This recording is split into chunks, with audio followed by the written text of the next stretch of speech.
Me llamo General de División Laura Velasco, del Cuerpo de Infantería de Marina de la Armada Española. Y el día que mi padre se casó con su segunda mujer ante 100 personas en los salones de bodas, el cortijo en Talavera de la Reina, le oí señalarme y decir: no es más que una bastarda. Me gustaría poder deciros que, después de 54 años de vida, vistiendo este uniforme y llevando el fajín rojo de general, esas palabras me resbalaron. Pero no fue así. Aterrizaron afiladas y se quedaron clavadas. Me quedé allí de pie, sosteniendo un vaso de plástico con un café que sabía a pozos quemados, rodeada de sillas plegables y manteles de papel. El DJ había estado pinchando rumbas antiguas de los Chichos, y el público estaba animado por el vino Peleón y la barra libre de cerveza Mahou. Entonces, papá levantó su copa para un brindis. No me levantó a mí con ella, me hundió. Se podía sentir cómo la sala se quedaba en silencio. Los tenedores dejaron de raspar contra los platos de plástico. La tía Juana soltó un grito ahogado y murmuró un "por el amor de Dios". Alguien soltó una risita, pensando que tal vez era una broma, pero no lo era. Lo decía en serio. Se reafirmó en ello. Lo dijo como un hombre que pone las cosas en su sitio. Se giró, hinchó el pecho y pasó un brazo alrededor de Vanessa, la hija de su nueva mujer, Maite. Ella tenía 26 años, el pelo cardado, un vestido rosa demasiado ajustado para la ocasión y una sonrisita en los labios. Entonces papá dijo: esta es mi verdadera hija. Esta es la que lleva mi apellido con honor. No discutí, no levanté la voz. Ese nunca ha sido mi estilo. La milicia me enseñó disciplina, pero yo ya la practicaba mucho antes de firmar aquellos papeles de alistamiento en un pueblo perdido de Almería. Simplemente dejé mi café y le dije al camarero, un chaval con chaleco y pajarita: con agua está bien, gracias. Salí al aparcamiento. El sol se estaba poniendo, el calor emanaba del asfalto y las cigarras zumbaban en los árboles. Me apoyé en mi coche, un Seat León gris plomizo, y respiré hondo. El olor a hierba recién cortada se mezclaba con el humo de tabaco de un par de veteranos que merodeaban cerca de la puerta. Me miraron y luego apartaron la vista. La gente nunca sabe qué hacer en momentos así. Dentro, las risas volvieron a surgir. Alguien subió el volumen de la música de nuevo. Podía imaginarme a papá bailando rígidamente con Maite, la nueva novia. Podía imaginar a Vanessa absorbiendo los cumplidos, diciéndole a cualquiera que quisiera escuchar que ella también era infante de marina, destinada en el cuartel de San Fernando. No mentía, simplemente no les contaba el resto. Que trabajaba en administración y que su nombre ya había pasado por mi escritorio en un informe sobre recibos de dietas de viaje falsificados. Pero eso no era para ahora. En ese momento, todo lo que podía oír eran las palabras de papá resonando más fuerte que las cigarras. No es más que una bastarda. Soy una mujer que ha enterrado amigos y compañeros. Soy una mujer que hizo guardias en tormentas de arena, que escribió cartas a madres cuando sus hijos no volvieron a casa. Y sin embargo, en ese salón, frente a vecinos, primos y señoras de la iglesia, mi padre tomó cada gramo de dignidad que me había ganado e intentó reducirlo a las circunstancias de mi nacimiento. Lo que pasa con la humillación no son solo las palabras. Es la forma en que quedan suspendidas en el aire, la forma en que los ojos de la gente evitan los tuyos, la forma en que deciden si aplaudir o quedarse callados. Ese silencio pesa más que el insulto. Pensé en irme. Pensé en coger la autovía A5 y conducir de vuelta a Madrid, dejando esta noche atrás. Pensé en mi portatrajes con el uniforme todavía en el maletero, de la ceremonia a la que había asistido esa misma mañana en el cuartel general. El uniforme de gran etiqueta azul, los zapatos de charol, las condecoraciones de las que nunca presumí, el fajín y las divisas que me había ganado lentamente, año tras año. Y pensé en mamá, que en paz descanse, quien solía decirme: Laura, no tienes que pelear todas las batallas, pero las batallas que elijas, peléalas limpio. Así que me quedé en ese aparcamiento más tiempo del que debería, dejando que las cigarras llenaran el silencio que papá había dejado en mí, y decidí que cuando volviera a entrar no iba a jugar sucio. No iba a levantar la voz ni a golpear al hombre que me dio la mitad de mi sangre. Iba a mantenerme firme como quien era, ni más ni menos. Pero ese momento, el aguijón de esas palabras, ese silencio en el salón de bodas, ahí es donde realmente comienza mi historia. No dormí mucho esa noche. La habitación del hostal olía ligeramente a lejía y a humo rancio, ese tipo de olor que no puedes cubrir con ninguna cantidad de ambientador. Me tumbé en el colchón duro, todavía con los zapatos puestos, mirando el gotelé del techo y escuchando los camiones retumbar por la Nacional. Cada vez que cerraba los ojos, lo oía de nuevo. La voz de papá clara como una campana. No es más que una bastarda. Se podría pensar que una mujer de mi edad, una general, sería más dura, y en la mayoría de los aspectos lo soy. Me he enfrentado a mandos que pensaban que no pertenecía a este lugar. He tenido jóvenes soldados muriendo bajo mi mando y he tenido que llamar a sus padres. He estado en el calor del desierto que deformaba el horizonte y hacía que los fusiles quemaran al tacto. Pero son las palabras pueblerinas de tu propia sangre las que pueden cortar más profundo que cualquier batalla. Tumbada allí, recordé dónde empezó todo. En un pueblo de Almería, años 70, una casa vieja que temblaba con el viento de levante, un ventilador que apenas mantenía la cocina habitable en julio. Mi madre, Margarita, hacía turnos dobles en un bar de carretera. Llegaba a casa oliendo a aceite de freidora y café, con el pelo recogido y quitándose los zapatos en la puerta. Era pequeña, pero tenía una columna vertebral más fuerte que la de cualquier hombre que haya conocido. Papá no estaba mucho por allí. Tenía su negocio de instalación de aire acondicionado, o al menos los inicios de uno, pero nunca fue constante. A veces aparecía en una furgoneta Ford Transit. A veces desaparecía durante semanas. Cuando venía, tenía la habilidad de convertir un buen día en uno malo con una o dos palabras. Nunca apareció para una función escolar o un partido. Aprendí pronto que, si quería algo, me lo ganaría yo misma, ayudando en los invernaderos antes del amanecer, con los dedos congelados en invierno, veranos enteros. Segaba césped, recogía aceitunas, hacía lo que fuera por lo que la gente pagara a una cría unas pesetas la hora. Mis amigos ahorraban para cintas de casete y bicicletas. Yo ahorraba para un billete de autobús para salir de allí. En el instituto, mantenía la cabeza baja. No era la más lista, pero era constante. Los profesores lo notaban. Una de ellas, la señora Díaz, escribió en un boletín de notas: Laura siempre cumple. No le di mucha importancia entonces, pero más tarde esas palabras resonaron. Mamá hizo todo lo posible para protegerme de los peores humores de papá, pero no puedes ocultarlo todo. Tenía una forma de hablarle con desprecio, como si fuera un mueble en lugar de carne y sangre. Recuerdo una noche. Yo tenía unos 13 años. Me miró a través de la mesa de la cocina y dijo: «Nunca serás más que tu madre». Él pensó que era un insulto. Yo lo tomé como un cumplido. El verano después del instituto, vi a mis amigos hacer las maletas para la universidad en Granada o casarse demasiado jóvenes. Yo no tenía anillo, ni beca, ni paciencia. Una tarde, entré en la oficina de reclutamiento.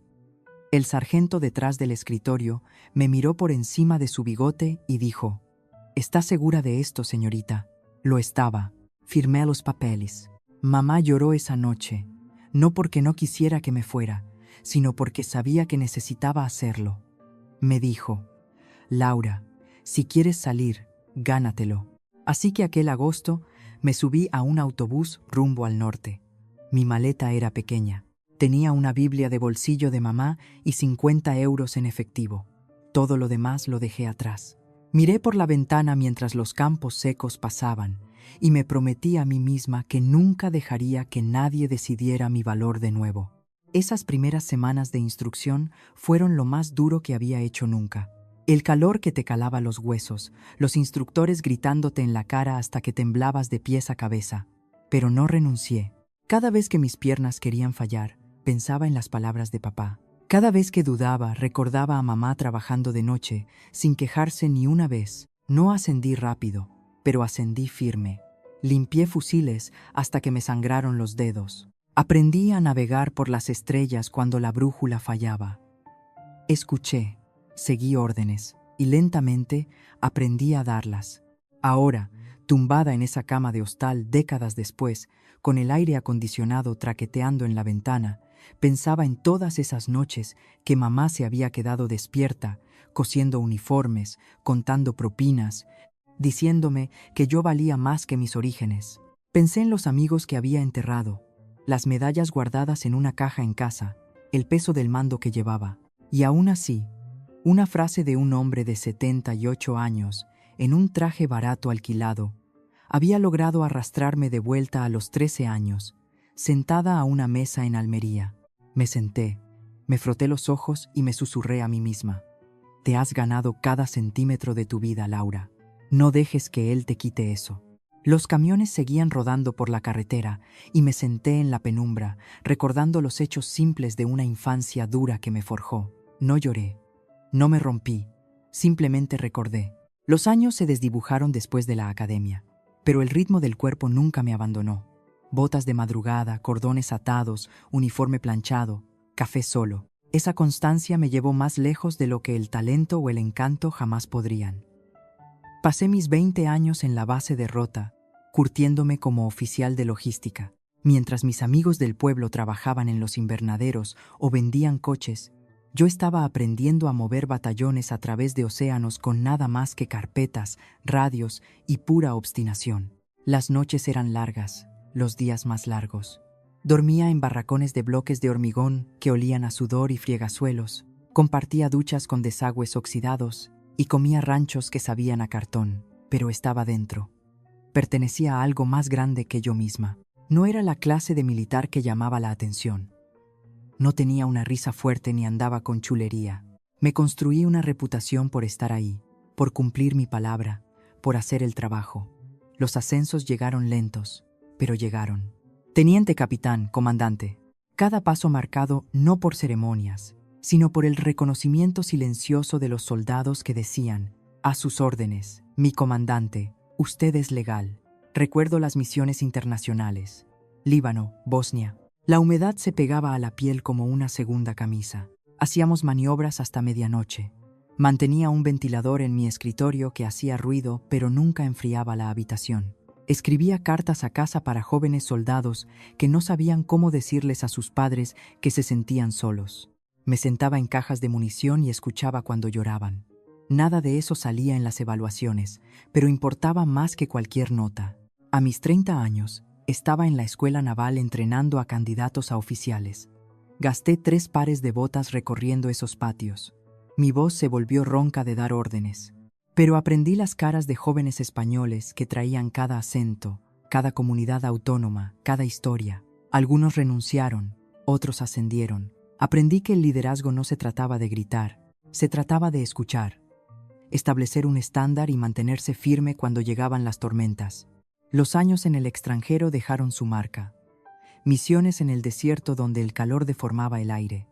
Noches en tiendas de campaña donde el viento aullaba y la arena se te metía en los dientes.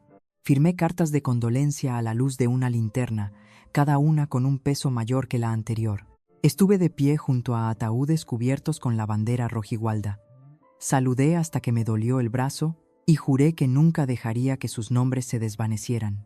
Y aún así los ascensos siguieron llegando. Coronel, general de brigada y finalmente general de división.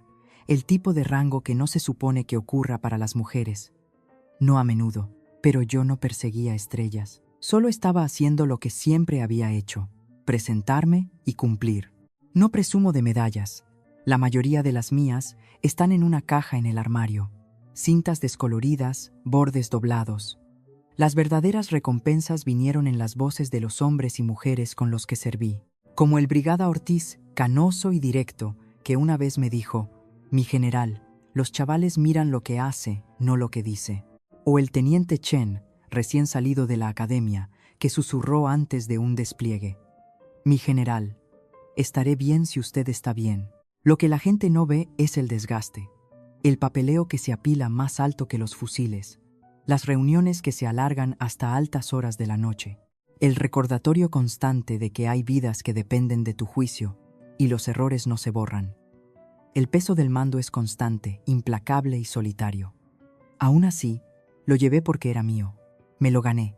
Y nadie, ni un instructor, ni un enemigo, ni un político, y ciertamente no mi padre, me lo dio. Esa es la verdad que mantuve cerca mientras miraba hacia atrás a 2 décadas de kilómetros duros. Desde las marismas del sur hasta el polvo de Irak, construí una carrera ladrillo a ladrillo sin atajos. Y, sin embargo, de pie en ese salón de bodas, escuchando la voz de mi padre rebajarme a nada más que mi nacimiento, se sintió por un momento como si todo pudiera ser borrado. Ese es el poder de la familia. Saben dónde están las grietas y saben cómo presionarlas. Pero también sabía algo más. Las grietas no te definen, lo hace el cemento, el trabajo, los años, el estar ahí. Eso es lo que mantiene una vida unida. Y la mía era sólida, ya fuera que mi padre lo viera o no. La invitación había llegado meses antes, metida dentro de un sobrecolor crema con mi nombre mal escrito, Laura Velázquez. Me reí cuando lo abrí. Eso era muy propio de papá. Nunca se molestaba en aprender las pequeñas cosas. Aún así, la tía Juana llamó una semana después y dijo: «Cariño, sería decente si vinieras, aunque sea solo para dejarte ver». No planeaba ir. 54 años me habían enseñado que algunos caminos no valen la pena caminarlos. Pero Juana había sido la única persona que nunca me dio la espalda. Ella era la tía que me daba dinero para el bocadillo en el instituto, que me llevó a la estación de autobuses cuando me fui a la academia, que llamaba cada Navidad sin importar dónde estuviera destinada. Si ella lo pedía, yo iría. La mañana de la boda, yo estaba en el cuartel supervisando una ceremonia de ascenso. Uniforme de gran etiqueta azul, zapatos pulidos tan brillantes que podías ver un reflejo, el fajín rojo de general y las divisas brillando. Las familias aplaudían, las cámaras disparaban flashes. La madre de un infante de marina me abrazó tan fuerte que pude oler el almidón en su blusa. Cuando terminó la ceremonia, volví a mi despacho y colgué el uniforme en un portatrajes. Por un momento, pensé en dejarlo allí, pero algo me dijo que lo pusiera en el maletero de mi coche. El viaje a Talavera no era nada nuevo, solo la interminable procesión de la A5, luces de freno, vallas publicitarias de Osborne y concesionarios de coches. Paré a echar gasolina en una Repsol. Cogí un café solo que sabía a goma quemada y seguí adelante. Para cuando entré en el aparcamiento del salón de bodas, el sol estaba bajando, pintando el cielo de naranja y morado. Furgonetas, monovolúmenes y una limusina que Maite debía haber alquilado ya estaban aparcados fuera. No llevé mi uniforme dentro. En su lugar, me puse un vestido azul marino sencillo y un par de zapatos planos, nada elegante. No quería ojos sobre mí. Este era el día de papá, no el mío. Que lo disfrutara. Dentro, el salón olía a asado y perfume barato. Manteles de papel extendidos sobre filas de mesas plegables. Un DJ montado en la esquina probando altavoces con una pista de Manolo Escobar. Primos a los que no había visto en 30 años susurraban detrás de servilletas. Algunos saludaban, otros no. Asentí y seguí moviéndome. Maite estaba radiante en un vestido de pedrería que parecía sacado directamente del escaparate de una tienda de barrio. Me abrazó rígidamente, todo dientes y perfume. «Laura», dijo con voz aguda, «me alegro tanto de que hayas venido». Su hija Vanessa estaba a su lado, con las mejillas rosadas por demasiado colorete, una copa de vino ya en su mano. No me quedé mucho en la mesa. Me serví un café en un vaso de plástico, lo removí aunque no había nada que remover y me senté al fondo cerca de la salida. Fue entonces cuando empezaron los brindis. Papá se puso de pie frente a todos, su pelo engominado hacia atrás, su traje le quedaba grande en los hombros. Levantó una copa de cava y la sala se cayó. «La familia», comenzó, «es lo que le da orgullo a un hombre». Mi pecho se tensó. Por un segundo, pensé que tal vez, solo tal vez, diría algo amable, pero entonces me señaló directamente a mí. «No es más que una bastarda». La sala se congeló. Los tenedores dejaron de sonar. La tía Juana jadeó. «Manolo, no hagas esto». Él siguió, con la voz hinchada. «¿Esta de aquí?», atrajo a Vanessa cerca. «Esta es mi verdadera hija, la que lleva mi apellido, con honor». Vanessa se sonrojó y soltó una risita como si la hubieran coronado reina de las fiestas del pueblo. Maite aplaudió orgullosa como un pavo real. ¿Y yo? Simplemente dejé mi café, le dije al camarero. «Con agua está bien, gracias». Y salí fuera. El aparcamiento todavía estaba caliente del día, las cigarras zumbando en los árboles. Me apoyé en el Seat, mirando el portatrajes en el maletero. Ese uniforme azul, pesado con medallas, el fajín y las estrellas, colgaba silencioso dentro. Lo había traído por hábito, no por intención. Pero ahora me preguntaba si tal vez el destino tenía otros planes. Me quedé fuera más tiempo del que pretendía, escuchando las risas flotar a través de las puertas abiertas. La gente dentro había decidido cómo manejar las palabras de papá. Algunos aplaudieron, algunos miraron hacia otro lado. La mayoría se quedó callada. El silencio puede pesar más que el insulto. Mamá solía decir: Laura, no tienes que pelear todas las batallas, pero las que elijas, peléalas limpio.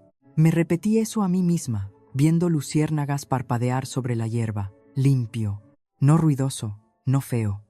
Limpio. Y en ese aparcamiento me di cuenta de que no había venido a esa boda solo por la tía Juana. En el fondo, había venido porque una parte de mí todavía esperaba que papá finalmente me viera. No lo hizo, pero tal vez era hora de que todos los demás lo hicieran. Me deslicé de nuevo dentro después de un rato, tratando de fundirme con el papel pintado. El DJ había cambiado a Julio Iglesias, y las parejas bailaban agarradas en el suelo de terrazo. El aire olía a caldereta, ensaladilla rusa y café. Nadie me miró 2 veces. La mayoría de la gente estaba atrapada en la celebración. Fue entonces cuando escuché la voz de Maite elevarse por encima de la música. Estaba de pie con un círculo de primos riendo fuerte, su mano descansando en el brazo de Vanessa. «Esta es mi hija Vanessa», dijo con orgullo. «Está en la infantería de Marina, destinada en San Fernando nada menos». Los primos exclamaron con admiración, abriendo mucho los ojos. Vanessa se inclinó hacia ello, su copa de vino colgando entre uñas pintadas. «Es verdad», dijo con una sonrisa.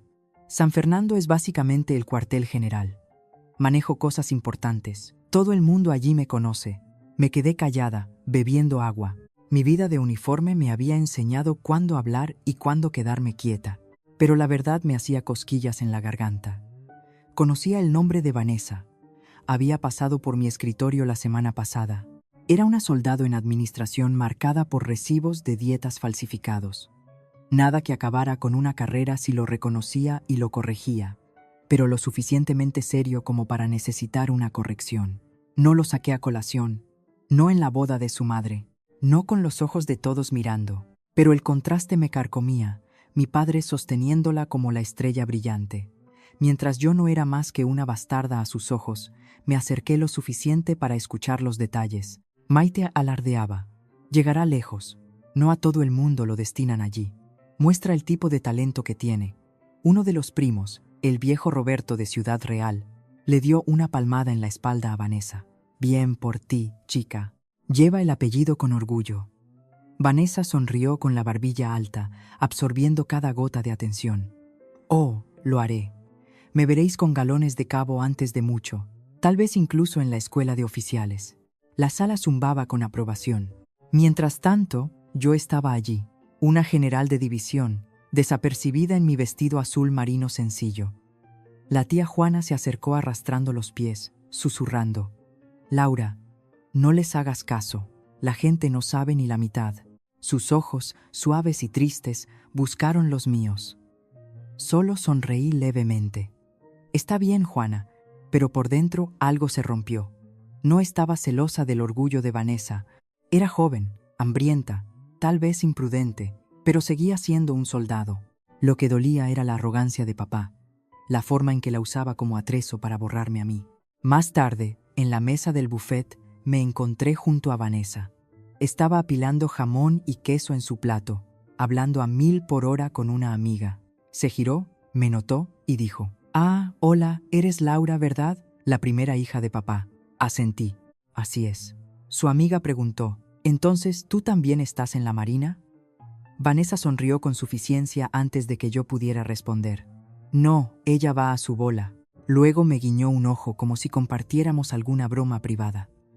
Dejé mi plato sin tocar. «Algo así», dije en voz baja y me alejé. De vuelta en mi mesa, removí otra taza de café malo, manos firmes, aunque mi pecho ardía. Pensé en ese expediente disciplinario en mi escritorio, el que tenía el nombre de Vanessa en la parte superior. Pensé en cómo al cuerpo no le importa el orgullo familiar ni los discursos de boda. Le importa la verdad, la disciplina, la responsabilidad. Y pensé en cómo papá la había llamado su verdadera hija mientras me descartaba como menos que nada. No culpaba a Vanessa. Era joven, atrapada en el orgullo de su madre. pero sabía que tarde o temprano aprendería lo que la Armada exigía, y no eran presentaciones brillantes en salones de bodas. Era el tipo de trabajo que te dejaba los huesos cansados, constante y con cicatrices. No quería venganza contra ella, ni siquiera quería venganza contra papá. Lo que quería era que la verdad se mantuviera, y a veces, la única manera de que la verdad se mantenga es ponerla frente a todos, simple y llana. Esa noche, mientras conducía de vuelta al hostal, con los faros estirándose por la carretera, seguía repitiendo la escena en mi cabeza. Maite alardeando, papá radiante, Vanessa absorbiéndolo todo. Seguía viendo el portatrajes en mi maletero, las estrellas brillando en el cuello. Había elegido no ponérmelo. Había elegido el silencio. Pero el silencio, me di cuenta, tenía un precio. El aparcamiento estaba casi vacío para cuando salí de nuevo. Un par de viejos veteranos se apoyaban en el capó de un coche, fumando e intercambiando historias, sus risas flotando en la cálida noche manchega. El aire estaba espeso con olor a madreselva y el leve agrio de la cerveza derramada. Pasé junto a ellos, asentí y me dirigí a mi coche. Me apoyé en el maletero, mirando el contorno oscuro de los árboles más allá del solar. Todavía podía oír el golpe sordo de la música dentro del salón. Alguien había puesto Paquito el chocolatero. La voz de mi padre resonaba en mi cabeza, más fuerte que el bajo. No es más que una bastarda. Abrí el maletero. El portatrajes yacía cruzado, la cremallera brillando en la penumbra. No había planeado usar el uniforme de nuevo ese día, pero ahora sentía que me estaba esperando, paciente y pesado. Pasé mi mano por la bolsa, y juro que podía sentir el peso de cada kilómetro, cada año, cada tumba que había saludado. Saqué mi teléfono del bolsillo, el pulgar flotando sobre los contactos. Un nombre me devolvió la mirada. Gral, Samuel Ortiz. Había servido con Ortiz hace 20 años, y aunque ahora estaba retirado, tenía una forma de recordarme lo que importaba. Le di a llamar. Lo cogió al segundo tono. «Mi general», dijo, con voz ronca pero cálida. «No esperaba saber de usted tan tarde». Suspiré, apoyándome en el coche. «Samuel, estoy en la boda de mi padre». Se levantó frente a todos y me llamó bastarda. Luego presentó a Vanessa como su verdadera hija. El silencio se extendió por un momento. Luego Ortiz soltó una risa seca como el polvo. «Sigue siendo el mismo viejo Manolo, ¿eh?» «Peor», murmuré.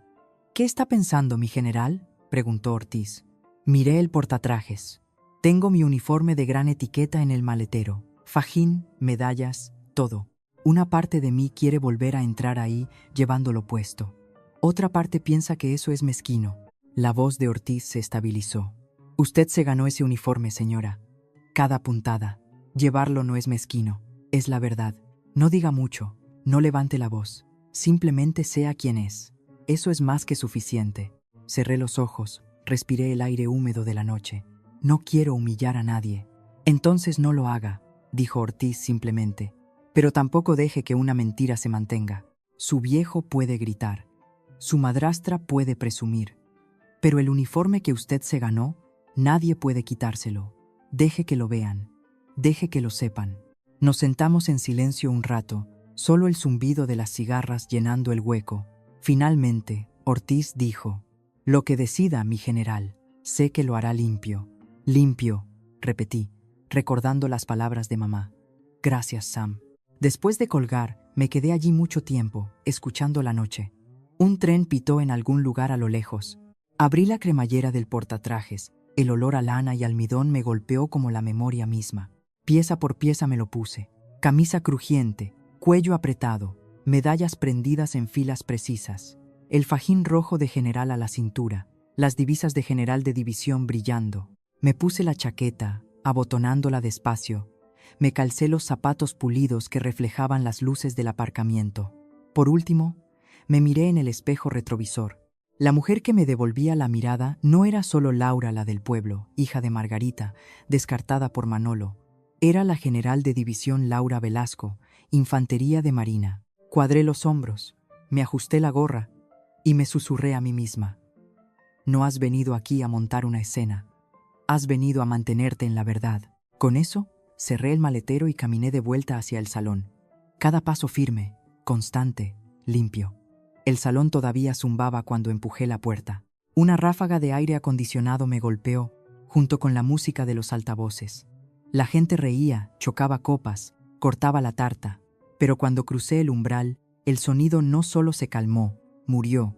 Caminé con tacones firmes, haciendo clic contra el terrazo, mi uniforme azul brillando bajo las luces fluorescentes. El fajín rojo y las estrellas atraparon cada par de ojos. Se podría haber oído caer un alfiler. Un primo murmuró: «Madre mía». Otro susurró: «Eso es de general, ¿no?». Las sillas crujieron mientras la gente se giraba para seguirme con la mirada. Papá se congeló cerca de la mesa presidencial, el brazo de Maite entrelazado con el suyo. Su sonrisa vaciló, luego se tensó en algo más frío. Vanessa estaba en mitad de una carcajada cuando me vio. Al principio, sus ojos captaron las medallas, el fajín, el corte de la chaqueta. Luego su mirada se levantó y vio mi cara. El color desapareció de la suya. Retrocedió un paso, la mano temblando contra su copa de vino. «Oh, Dios mío», tartamudeó, con la voz quebrándose lo suficientemente alto para que toda la sala la oyera. «Ella es mi general». Las palabras colgaron en el aire. No levanté la voz, no necesité hacerlo. Caminé hacia el frente, cada paso medido. Cuando llegué a la mesa principal, me giré para enfrentar a la multitud. «Vine esta noche para desearle a mi padre una buena vida», dije con voz uniforme y tranquila. «No vine para discursos y no vine para insultos. Soy quien soy y he trabajado para ello». Nadie respiraba. El DJ había cortado la música, e incluso la máquina de hielo parecía haber dejado de zumbar. Me giré ligeramente hacia Vanessa, que estaba congelada, con las mejillas todavía pálidas. La soldado Vanessa se ocupará de cualquier asunto de la Marina en la oficina. Aquí no. Sus labios se separaron, pero no salieron palabras. Asintió una vez, rápido y bruscamente. Entonces levanté mi vaso de agua.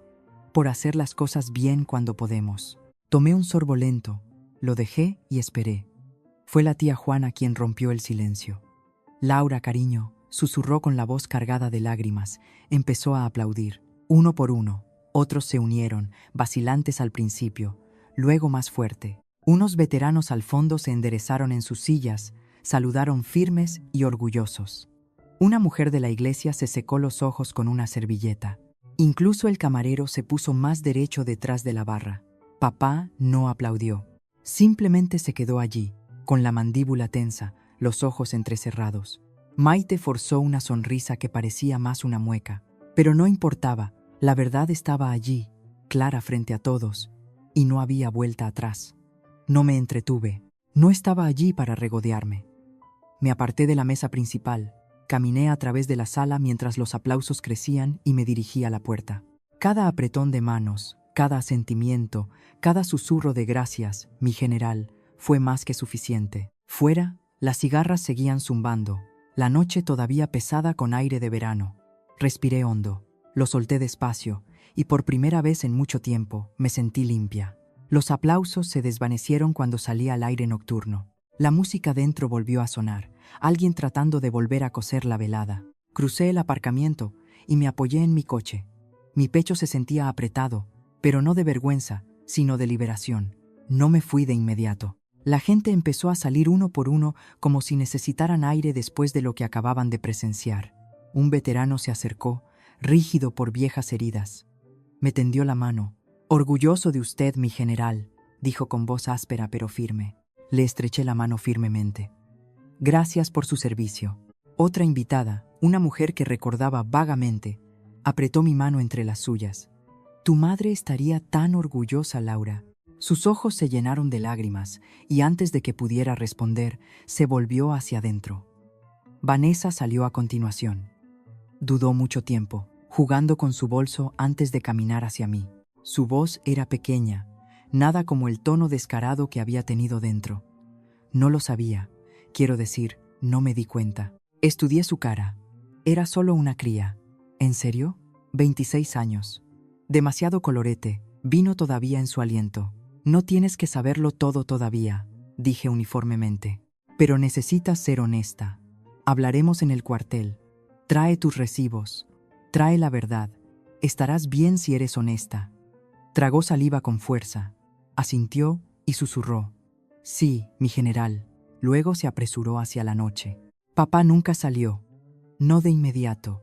Maite siguió a Vanessa, con los labios apretados.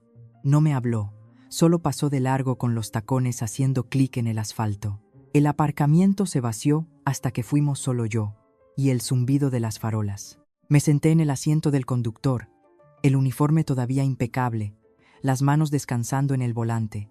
Mi teléfono vibró. Un mensaje de voz de papá. No lo escuché hasta más tarde. Su voz era inestable. Laura, fui demasiado lejos. No debería haberlo dicho. No sé cómo arreglarlo. Colgó sin decir adiós. A la mañana siguiente, de vuelta en el trabajo, me senté detrás de mi escritorio con una pila de expedientes. El memorándum de Vanessa estaba allí, esperando exactamente donde lo había dejado. Lo cogí, lo leí línea por línea y lo firmé según el reglamento. Sin crueldad, sin favoritismos, solo la verdad. Eso es lo que el cuerpo exige. Se corrió la voz rápido sobre la boda. Los militares hablan, pero yo no alimenté la historia. Me presenté al trabajo, igual que siempre. Inspecciones, reuniones, oficiales jóvenes lidiando con sus primeros informes. Mantuve el ritmo constante porque eso es el liderazgo. Constancia, no espectáculo. Ese fin de semana, conduje hasta el cementerio donde estaba enterrada mamá. La hierba estaba cortada, limpia. Me quedé allí bajo el sol de la mañana, con las manos cruzadas a la espalda, y le dije suavemente: «Está hecho, mamá». Él dijo lo suyo y yo dije lo mío, pero lo dije limpio. El viento se agitó. Me quedé hasta que el sol estuvo alto. Luego conduje a casa con las ventanillas bajadas y la radio baja. Pasaron los meses, y la vida se asentó en su ritmo familiar de nuevo. Reuniones de Estado Mayor, que se alargaban demasiado. Noches tarde con papeleo apilado más alto que mi taza de café. Nadie mencionaba la boda ya, aunque todavía podía sentir la forma en que la historia había viajado. Pero en el trabajo, me trataban igual que antes. «Buenos días, mi general». Saludos nítidos y el tipo de respeto constante que viene de los años, no de los titulares. Entonces llegó la ceremonia de relevo de mando. Era mi trabajo presidirla. El día era fresco, las banderas ondeando con la brisa. Las familias llenaban las sillas plegables en el patio de armas. La banda de música tocaba aguda y precisa. Estaba en el podio, uniforme perfecto, pasadores alineados como un libro de contabilidad de años vividos duramente. Dije las palabras habituales, reconocimiento limpio y simple del mando saliente. Bienvenida al entrante. Nada florido, solo verdad. Los soldados no necesitan discursos, necesitan firmeza. Después de la ceremonia, bajé para saludar a las familias. Se formó una fila, apretones de manos, fotografías, agradecimientos educados, y allí, cerca del final, lo vi. Papá, con una chaqueta deportiva una talla demasiado grande, corbata torcida, pelo más fino de lo que recordaba. No trajo a Maite, no trajo a Vanessa. Estaba solo, con las manos metidas en los bolsillos, esperando su turno como cualquier otro invitado. Cuando llegó a mí, no sonrió con suficiencia ni hinchó el pecho. No hizo una broma para cubrir los nervios. Simplemente extendió la mano y dijo lo suficientemente alto para que los de alrededor lo oyeran: «Mi hija, la general Laura Velasco». Ni bastarda ni nada. Mi hija. Las palabras eran llanas, casi torpes, pero eran reales, y se asentaron en algún lugar profundo, más pesadas de lo que su insulto había sido jamás. La tía Juana estaba allí también, con lágrimas en los ojos. Nos abrazó a ambos, susurrando: «Ya era hora, vaya si ya era hora». No logré, no monté una escena, simplemente asentí. Le estreché la mano y dije: «Gracias». Luego se apartó, dejando pasar a la siguiente familia. Sin reconciliación de cuento de hadas, sin abrazo cálido, solo una pequeña corrección constante dicha en público. Y eso fue suficiente. Esa tarde, conduje a casa por la autovía, con los neumáticos zumbando. Un vaso de café vacío traqueteaba en la consola. Por primera vez en meses, tal vez años, sentí algo parecido a la paz. Esto es lo que aprendí. La sangre no se trata de quién grita más fuerte en un brindis de boda. La sangre se trata de quién aparece, aunque sea tarde, aunque sea torpe, pero honesto, y la dignidad no necesita una multitud. Pero a veces, una multitud necesita ver dignidad para recordarla cuando sea su turno. Si has escuchado hasta aquí, tal vez hayas cargado con tus propios insultos, palabras destinadas a reducirte a nada. No dejes que se peguen. Mantente en tu verdad, limpio y firme. Y si esta historia te tocó, compártela. Pásala porque alguien más ahí fuera necesita saber que no está solo, que valen más que la peor cosa que se haya dicho de ellos. Gracias por quedarte conmigo.